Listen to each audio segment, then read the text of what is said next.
Olá, muito boa noite, meus amigos. Sejam mais uma vez bem-vindos ao canal Companheiros da Luz, nessa quinta-feira, dia 18 de abril de 2024, para a realização de mais um Evangelho no Lar. Convido a todos a providenciarem a aguinha, caso desejem a fluidificação, para o nosso Evangelho, para as nossas leituras, para os nossos singelos comentários.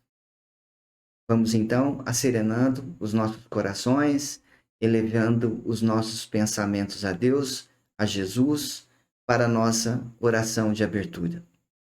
Muito bem, então. Deus Pai Todo-Poderoso, nós te agradecemos por mais esse maravilhoso momento de oração, de conexão com Ti, de elevação do nosso pensamento ao Senhor Jesus, para a guarda da nossa consciência, para a guarda da nossa vida, para a guarda da nossa direção. Rogamos, Deus Pai Todo-Poderoso, a sua proteção, seu auxílio para o nosso entendimento, as bênçãos de Jesus e da espiritualidade superior, para a nossa compreensão dos textos sagrados, que hoje aqui serão lidos. Agradecemos, Senhor Jesus, rogamos a fluidificação da nossa água, rogamos o derramamento de bênçãos sobre as casas de todos os nossos irmãos que nos acompanham, que nos assistem, que nos ouvem, que nos veem, rogando abençoe os seus lares, seus familiares, todos os seus queridos, amigos, conhecidos, parentes, de uma forma geral, seus animais de estimação e de serviço, suas casas, suas plantas, suas ruas, suas cidades, seus estados, todo o nosso país, bem como todo o nosso planeta. Assim seja, graças a Deus. Obrigado, Senhor. Pai nosso que estais no céu, santificado seja o vosso nome. Venha a nós o vosso reino, seja feita a vossa vontade, assim na terra como no céu. O pão nosso de cada dia nos dai hoje, perdoai as nossas ofensas, assim como perdoamos a quem nos tem ofendido. Não nos deixeis cair em tentações, mas livrai-nos de todo mal. Assim seja, graças a Deus. Ave Maria, cheia de graça, o Senhor é convosco. Bendita sois vós entre as mulheres, bendito é o fruto de vosso ventre, Jesus. Santa Maria, Mamãe de Jesus, rogai por nós, filhos do Senhor, agora e na hora de nossa passagem, assim seja, graças a Deus. Muito obrigado, Senhor. Muito bem, pessoal, vamos à descrição das nossas leituras de hoje. Iniciaremos, como sempre, pelo livro Conduta Espírita, aqui apresentado e no background também. E o texto de hoje será o de número 14, intitulado Na Tribuna. Em seguida, leremos mais um texto de Emmanuel, do livro Ceifa de Luz, de número 50, intitulado Ante ao Divino Semeador. Vamos então, meus irmãos, à leitura do primeiro texto do livro Conduta Espírita. Vejamos o que André Luiz tem para nós. Vamos lá.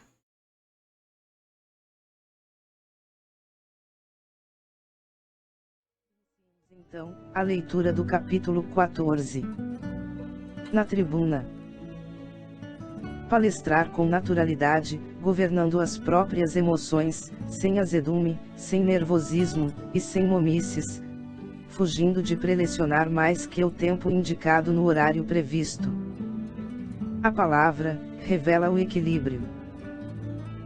Calar qualquer propósito de destaque, silenciando exibições de conhecimentos, e ajustar-se à inspiração superior, comentando as lições sem fugir ao assunto em pauta, usando simplicidade, e precatando-se contra a formação da dúvida nos ouvintes. Cada pregação deve harmonizar-se com o entendimento do auditório. Respeitando pessoas e instituições, nos comentários e nas referências, nunca estabelecer paralelos ou confrontos suscetíveis de humilhar ou ferir. Verbo sem disciplina gera males sem conta. Sustentar a dignidade espírita diante das assembleias, abstendo-se de historietas impróprias ou anedotas reprováveis. O orador é responsável pelas imagens mentais que plasme nas mentes que o ouvem. Nas conversações, não se reportar abusiva e intempestivamente a fatos e estudos doutrinários de entendimento difícil, devendo selecionar oportunidades, quanto a pessoas e ambientes, para tratar de temas delicados. A irreflexão é também falta de caridade. Manter-se inalterável durante a alocução, à face de qualquer situação imprevista. Os momentos delicados desenvolvem a nossa capacidade de auxiliar. Procurar abolir em suas palestras os vocábulos impróprios, as expressões pejorativas e os termos da gíria das ruas. O culto da caridade inclui a palavra em todas as suas aplicações. Sempre que possível, preferir o uso de verbos e pronomes na primeira pessoa do plural, ao invés da primeira pessoa do singular, a fim de que não se isole da condição dos companheiros naturais do aprendizado, com quem distribui avisos e exortações. Somos todos necessitados de regeneração e de luz. Reflexão evangélica. Paulo, Efésios, capítulo 4, versículo 29. Não saia da vossa boca nenhuma palavra torpe, mas só a que for boa, para promover a edificação, para que dê graça aos que a ouvem.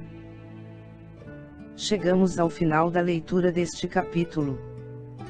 Não percam a leitura do próximo, de número 15, intitulado Na Imprensa. Obrigado por apoiarem nosso canal.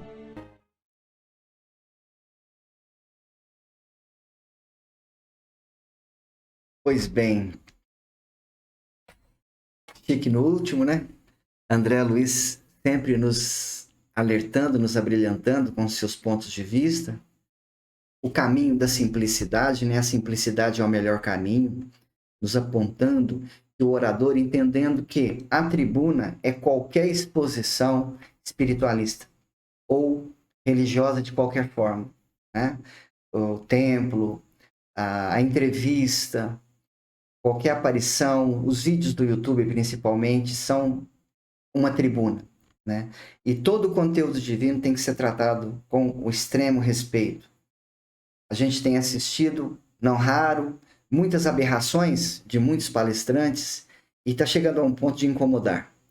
E esse texto da tribuna nos remete facilmente, não raro, aos falsos profetas, né? Alguns oradores, como eu diria, não diria irresponsáveis, mas desavisados, talvez seja um termo mais adequado nesse momento, né? E André Luiz nos lembra que o orador é responsável pelas imagens que ele faz plasmar nas mentes das pessoas, nos faz lembrar de que a palavra revela o equilíbrio e que o verbo sem disciplina gera males sem conta. e também de que a irreflexão é falta de caridade. E nós vemos, não raro, repito, nós assistimos muitas aberrações, e vocês podem estranhar de eu trazer esse assunto no Evangelho no Lar, uma vez que o nosso canal não produz lives polêmicas, lives longas, né? E dentro do Evangelho no Lar fica um pouco limitado fazer esse tipo de comentário. Mas, assim, eu sinto que nesse momento é extremamente necessário fazer essa observação, que nós deixamos registrado esse ponto de vista. Temos visto alguns oradores se dizendo espíritas e o seu profundo desrespeito pela doutrina, pela terceira revelação materializada, por Chico Xavier e às vezes até por Jesus. Alguns chegam até comparar Jesus com o médium Arigó, dizendo que Arigó fez até mais milagres que Jesus. A simples comparação, na minha opinião, já diminui de muito o palestrante, demasiadamente o palestrante, porque ele está preocupado com quantidade.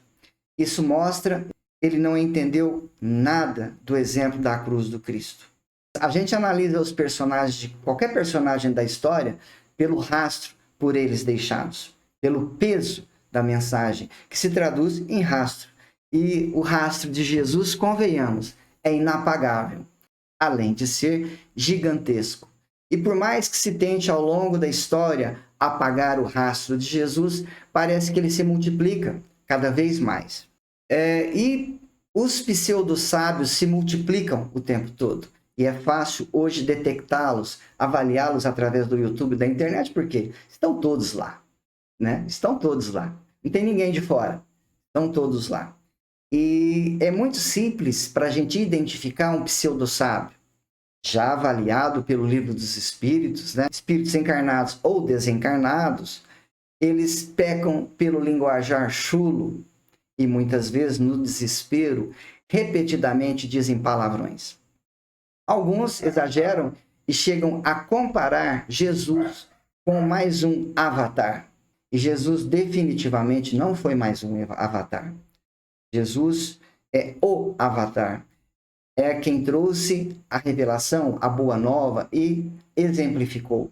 Não escreveu livros, não assistiu a tudo do ar-condicionado do seu castelo. Jesus viveu na prática a caridade e trouxe a sua mensagem de amor numa época que imperava a lei do olho por olho e do dente por dente. E foi justamente por isso que Jesus foi crucificado, por enfrentar essa selvageria da época descrita no Primeiro Testamento. Está lá, né? Jesus questionou a condição de se implorar a Deus para quebrar os dentes dos seus perseguidores, dos seus adversários, dizendo para que os amássemos, se não no sentido amplo ainda do amor incondicional, mas no sentido restrito do amor, que é fazer o bem, que é ser o intermediário de Deus na terra, materializado, promovendo o bem. Isso é simplesmente amor. Quando se promove o bem, se materializa o amor e qualquer pessoa se torna médium de Deus,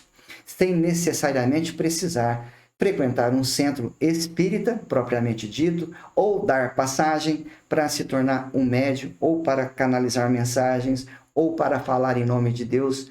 Basta você fazer o bem, que você já está intermediando Deus, seja na sua religião de origem, seja na sua religião de preferência, seja na católica, seja na evangélica, seja na budista, você está fazendo o bem, você está intermediando a Deus. Cristo é um avanço, segundo Ramatiz, ele é a cristianidade é um método auferidor de evolução espiritual, não no planeta Terra, mas em todo o universo. Palavras de Ramatiz. Um dia nós vamos aprofundar um pouquinho mais no estudo de Ramatiz. Bom, vamos então agora ao nosso próximo livro. Do livro Ceifa de Luz, a nossa próxima mensagem, que é o texto de número 50, intitulado Ante ao Divino Semeador. Depois a gente complementa esse pensamento. Vamos ver o que Emmanuel tem para nós. Vamos lá.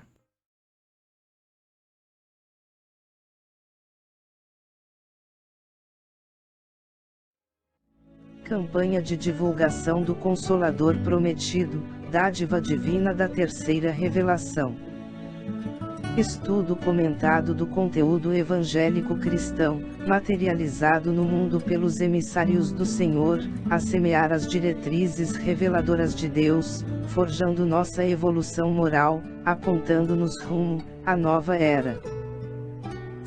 Evangelho de Marcos, capítulo 4, versículo 3.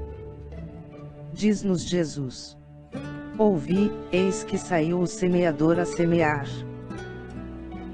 Do livro Ceifa de Luz, capítulo 50, intitulado Ante o Divino Semeador.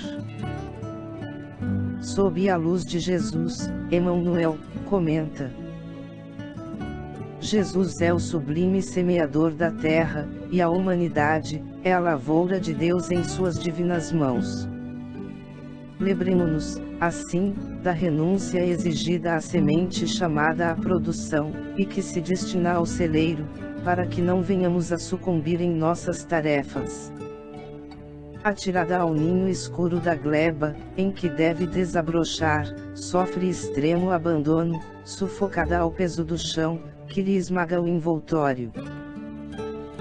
Sozinha e oprimida, desenfaixa-se das forças inferiores que a constringem, a fim de que os seus princípios germinativos consigam receber a bênção do céu. Contudo, mal desponta, habitualmente padece o assalto de vermes, que lhe maculam o seio, quando não experimenta a avalanche de lama, por força dos temporais.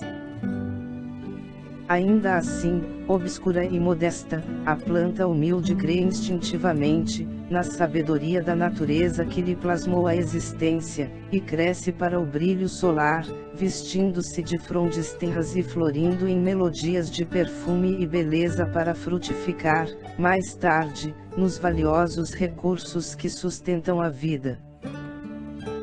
À frente, pois, do semeador divino, não esmoreças ante os pesares da incompreensão e do isolamento, das tentações e das provas aflitivas e rudes. Crê no poder divino, que te criou para a imortalidade vitoriosa, e no silêncio do trabalho incessante no bem, a que foste trazido. Ergue-te para a luz soberana, na certeza de que, através da integração com o amor puro que nos rege os destinos, chegarás, sob a generosa proteção do celeste pomicultor, à frutificação da verdadeira felicidade. Boa reflexão, que Jesus abençoe a todos.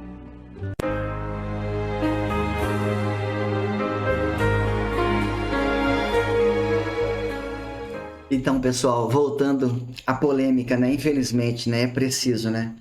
Eu acho que são tempos da gente perder um pouco da fofura e debater os assuntos que realmente interessam. Não a nível de confronto, não a nível de bate-boca, de disputa, que a própria doutrina condena, não é? Seguidores de Jesus não podem se contender, mas é preciso colocar alguns assuntos na mesa, porque senão fica só uma versão prevalece. E essa versão está começando a incomodar em virtude do volume, dessas falsas profecias, desses desvios, dessa distorção da mensagem de Deus que é materializada na Terra, né? Existe uma distorção flagrante. Né? Já começa o texto de Emmanuel dizendo que Jesus é o sublime semeador na Terra e a humanidade é a sua lavoura de Deus em suas divinas mãos. Você pode questionar sobre o Oriente. Nós vemos muitos pseudo-sábios buscarem argumentos no Oriente, que o Oriente é isso, que o Oriente é aquilo. Eu diria que essa cultura oriental, ela é exótica, e tudo que é exótico é novidade, né? Tem o perfume do misticismo, e como poucos têm acesso, fica fácil versar e enganar com essas culturas primitivas ainda no campo espiritual, lembrando o que nós dissemos a respeito de Ramatiz, que o cristianismo é o auferidor da evolução espiritual no universo. Já dizia Emmanuel que mais vale um dia bem vivido com o Senhor que 100 anos vividos em nossas criações inferiores, 100 anos de rebeldia em nossas criações inferiores. A nível de comparação de evolução, já que o tema é polêmico, já que a gente vai aprofundar, né? A gente já está começando a aprofundar, não tem como a gente mais fazer vista grossa a esses acontecimentos. Para quem duvida da força do cristianismo, da força de Jesus em comparação com o Oriente, basta a gente comparar a quantidade de criação, de invenções entre o Ocidente cristão e o Oriente não cristão, com a sua capacidade de criação, de invenções, até quanto a prêmios Nobel. Avaliar quantos prêmios Nobel tem o Ocidente, quantos prêmios Nobel tem o Oriente. Sem nenhum desmérito, mas é apenas uma questão de comparação. Percebe-se que o Ocidente cristão ele é mais intuído, ele é mais criativo, enquanto que o Oriente ele copia muita coisa, ele pirateia muita coisa. Por que será? Não é difícil notar um Ocidente cristão criativo e um Oriente reprodutivo. Para muitos que acham a sociedade oriental um exemplo de sociedade, Emmanuel nos lembra que nenhuma evolução que não seja do sentimento é legítima. E muitas pessoas podem questionar, mas vejamos as pessoas que nascem na Coreia do Norte, sobre aquela ditadura, eles não teve acesso ao cristianismo. Pessoal, temos que pensar como espíritos. Ninguém nasce no Brasil à toa, ninguém nasce na China à toa, ninguém nasce na Coreia do Norte à toa. Isso tudo faz parte de um planejamento divino, de uma ordem de Deus, a cada um segundo as suas obras, e todos os seres do planeta estão em sistema evolutivo, estão em sistema de regeneração, e cada um no seu tempo. Muitas pessoas hoje encarnadas na Coreia do Norte, na sua geração passada, poderiam estar encarnados no Brasil. Muitos chineses hoje, encarnados na China, poderiam estar encarnados na Europa, algumas gerações passadas. Existe toda essa mesclagem e essa busca pelo cristianismo, pela mensagem de Jesus. Sem analisar o personagem, o foco tem que ser feito na mensagem que Jesus trouxe, na mensagem, no verbo do amor, que superou o olho por olho e dente por dente, evoluiu para o sentimento, para o amor ao próximo. E agora nós somos brindados com a terceira revelação espiritual, com a terceira revelação dos segredos espirituais que estão compondo a copa desta árvore e começou a dar frutos. Sem nenhum desmérito para nenhum povo, é preciso entender essa mixigenação espiritual polêmica, mas que ocorre na Terra. Poucos falam sobre isso, muitos pseudo-sábios tropeçam nessa busca por conhecimento, seja na Índia, seja com a China, seja com o Japão, seja com o budismo, seja com todas as religiões misturadas. Todas elas são importantes, todas elas são necessárias, mas precisamos raciocinar com o espírito. É preciso refletir sobre essas questões de uma forma genérica, mais ampla. E é preciso sim tocar nesse assunto pseudo-sabedoria, sempre estrangeira, sempre coroada com coisas importadas, comparativas, vendo Jesus como um simples avatar, que chega a ser ridículo, sinal que essas pessoas ainda, esses irmãos ainda não entenderam nada, e muitos que se auto-intitulam professores deveriam voltar para o primário. E estão distorcendo a revelação divina e alguns mais atrapalhando do que ajudando. Desculpa a sinceridade, mas é preciso a gente trazer à baila esse tipo de assunto. Eu sei que o nosso canal não tem alcance, mas eu sei que a nossa mensagem polêmica está chegando aonde tem que chegar. Lembrando mais uma vez que nenhuma evolução que não seja do sentimento é legítima. Podem construir pontes, podem construir foguetes, podem construir sóis artificiais, podem fazer o que quiserem. A verdade está na mensagem cristã. Não no personagem Jesus. Jesus não precisa de bajulação. Mas é preciso prestar atenção no conteúdo da mensagem. Esqueçamos o carteiro, foquemos na carta que o Senhor nos enviou. E terminando acrescentando que não é o acúmulo de conhecimento, né, que traz a sabedoria, pode trazer a inteligência, mas é o acúmulo de experiências vividas que traz a sabedoria. E a vaidade e a fascinação influenciam a criação de teorias absurdas que distorcem a revelação divina. Todo cuidado é pouco, preciso ter muito cuidado com a falsa mediunidade, com a mediunidade fake, com a mediunidade oriunda das trevas, que desviam o bom senso para a fascinação. Isso é uma coisa perigosíssima. E essa fascinação começa a ser observada pela arrogância, porque tem um pessoal aí bacana. O único defeito deles é que eles se acham melhores que Jesus e que Chico Xavier. Tirando isso, eles são muito bacanas. Quero deixar registrado aqui a minha preocupação com esses pseudo-sábios, falsos profetas que garimpam seus conhecimentos na cultura oriental. Avaliem as culturas de uma forma geral, né, e não vai ficar difícil encontrar o erro. Mais um evangélico polêmico. Recomendo as fantásticas obras de Chico Xavier, de Allan Kardec, reveladoras. Entendo ser a terceira revelação, a copa da árvore. Existem outros grandes médios, é que eu me preocupo em não diversificar muito para não atrapalhar mais que ajudar.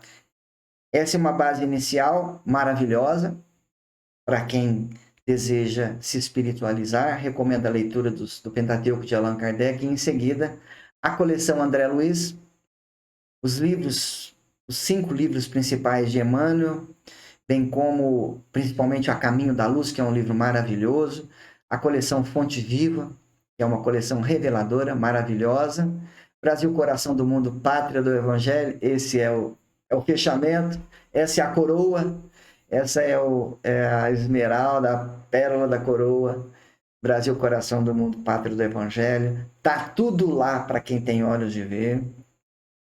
Está tudo lá. Está tudo lá resumido, o futuro. Está lá as grandes revelações, o resumo das grandes revelações trazidas por esse médium maravilhoso, esse médico fantástico, de nome Chico Xavier, Francisco Cândido Chico Xavier, natural de Pedro Leopoldo, e terminou a sua obra em Uberaba. Também há irmãos que sabem tudo, têm resposta para tudo, só não sabem a cidade de Chico Xavier. Olha, ele é de onde mesmo? E a gente, né, assiste, infelizmente, muitas vezes, não raro, talvez até com o intuito de ajudar, é um exagero, é um excesso de vontade que acaba sendo pecaminoso, onde muitos, ao invés de divulgar a terceira revelação, começa a querer competir com ela. A gente assiste isso. A gente assiste essa competição. Repito, muitas vezes promovida pela fascinação. É preciso extremo cuidado e principalmente humildade para reverter esse processo. Pelo bem comum, pelo bem da terceira revelação, para a sua ampla divulgação. Pessoal, um pouquinho mais de humildade, um pouquinho mais de leitura, né? Vamos confiar menos em nós, vamos estudar o que já está pronto, os sábios já materializaram, os espíritos superiores já materializaram, vamos confiar mais nas nossas obras, tentemos criar menos, já está criado, tenhamos cuidado com a fascinação, com a vaidade, e vamos nos espelhar nos grandes mestres, buscar na fonte. A fonte está aqui. Ninguém precisa ficar cavando buraco novo, pelo menos por enquanto. Se entreguem à simplicidade, reverenciem-se ao grande mestre Jesus, aos seus emissários Allan Kardec, Chico Xavier. Esses sim são avatares, como muitos outros, né? Como Maomé, como Buda, como sim, todos emissários do Senhor Krishna, todos emissários do Senhor. Jesus é o grande mestre semeador. A sua mensagem comprova isso. Esqueçamos o personagem, esqueçamos o carteiro. Vamos focar na carta, vamos focar na revelação, vamos focar na mensagem. Falei muito hoje. Vamos à nossa oração simples, com o Pai Nosso e um Ave Maria, e demais foi dito hoje. Vamos encerrar o nosso Evangelho Apenas com a oração do Pai Nosso e Ave Maria. Obrigado, Senhor. Pai nosso que estais no céu, santificado seja o vosso nome. Venha a nós o vosso reino, seja feita a vossa vontade, assim na terra como no céu. O pão nosso de cada dia nos dai hoje. Perdoai as nossas ofensas, assim como nós perdoamos a quem nos tem ofendido. Não nos deixeis cair em tentações, mas livrai-nos de todo mal, assim seja, graças a Deus.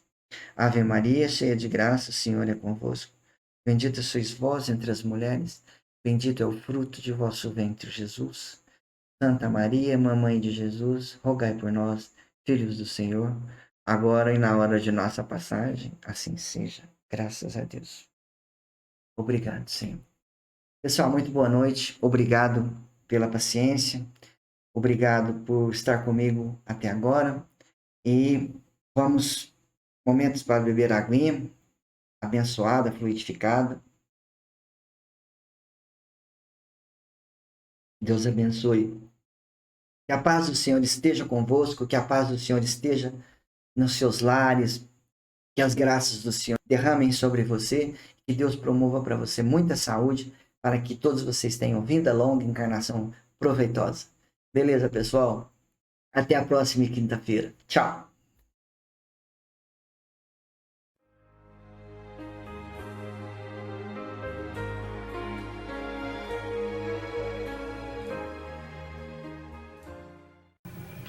Eli Alves com a pergunta seguinte.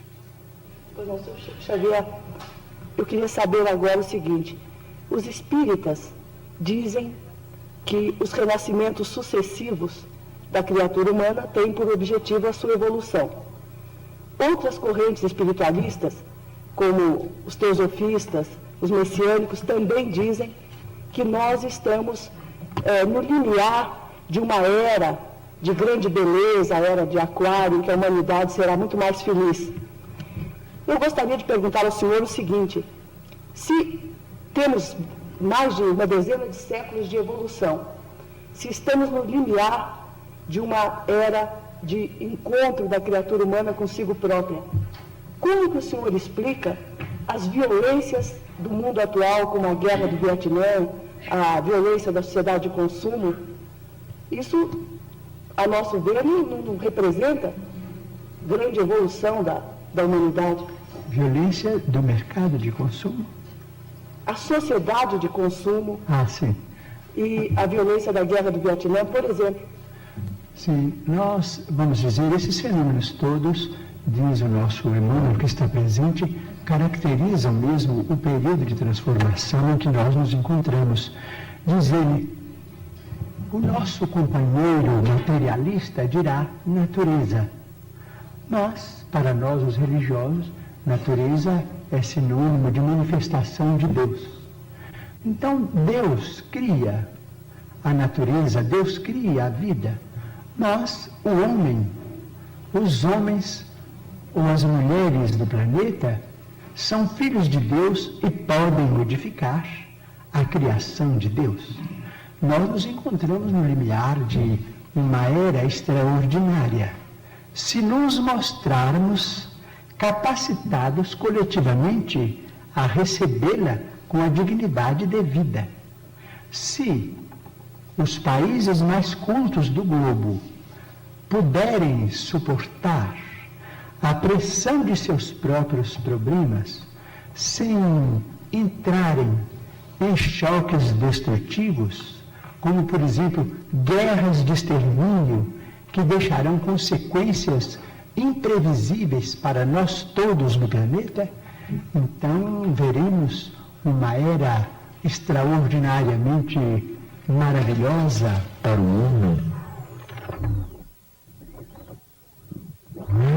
A própria automação, diz ele, nos está dizendo que nós vamos ser aliviados ou quase que aposentados do trabalho mais rude no trato com o planeta para a educação da nossa vida mental, através de informações do universo com proveito enorme, proveito incalculável para benefício da humanidade. Mas isso terá um preço, terá o preço da paz.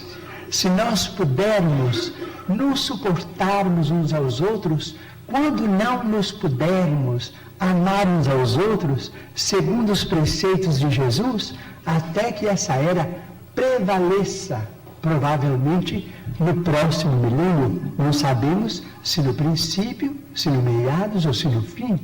O terceiro milênio nos promete maravilhas, mas se o homem, filho e herdeiro de Deus, também se mostrar digno dessas concessões.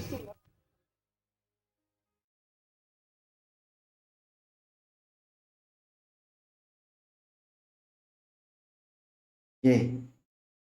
Você vai ficar aqui hoje? Você vai rezar comigo? Vai? Você não acha melhor você ir lá fora? Hã? Estamos atrasados. Vamos, desce.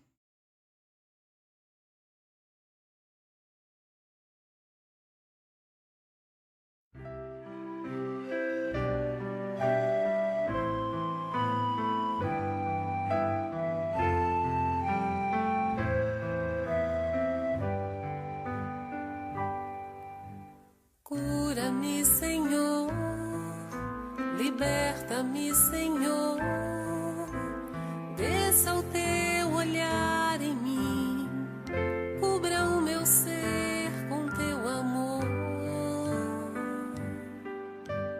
Vem, Senhor Jesus, vem, vem. Cura-me, Senhor, liberta-me.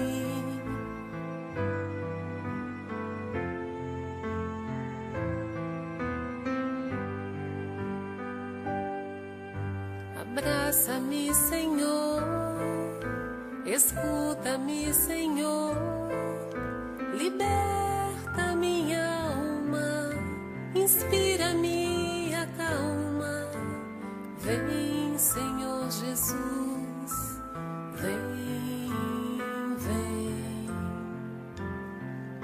Inspira-me, Senhor, escuta-me, inspira-me.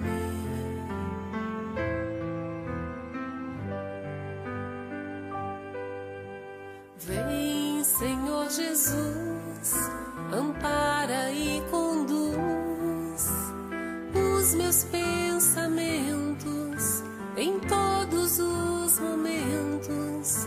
Levanta-me, Senhor, sustenta-me.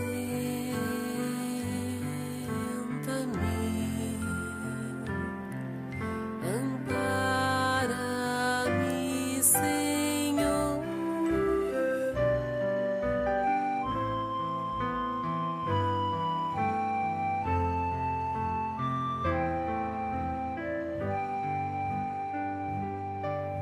Ampara-me, Senhor, cuida de mim.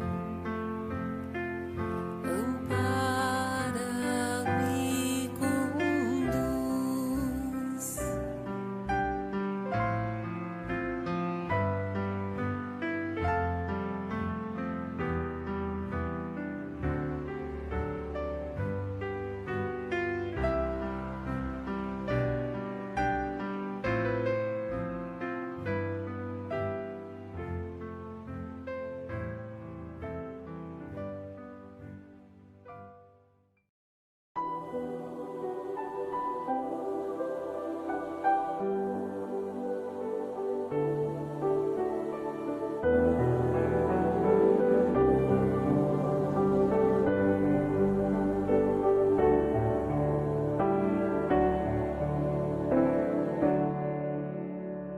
Cristo, quero ser instrumento de tua paz e do teu infinito amor.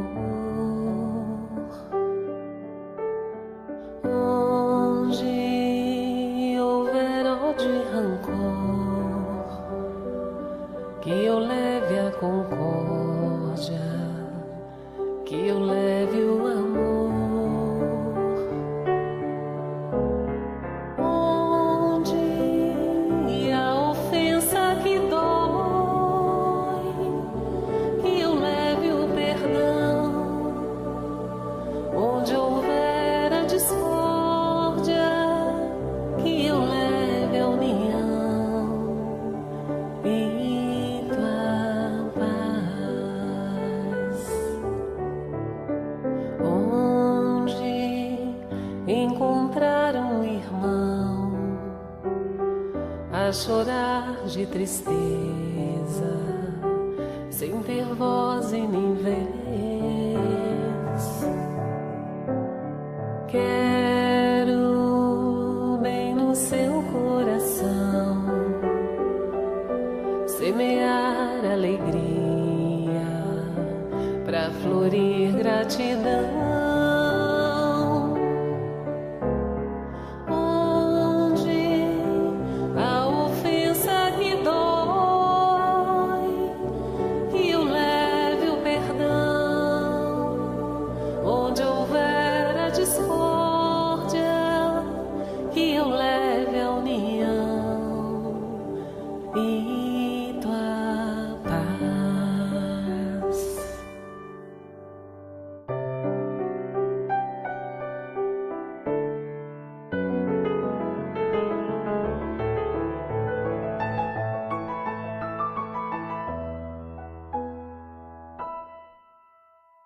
Mestre, que eu saiba amar, compreender, consolar e dar sem receber. Quero sempre mais perdoar, trabalhar na conquista e vitória da paz. Onde a ofensa que dói, que eu leve o perdão. Onde houver a discórdia, que eu leve a união.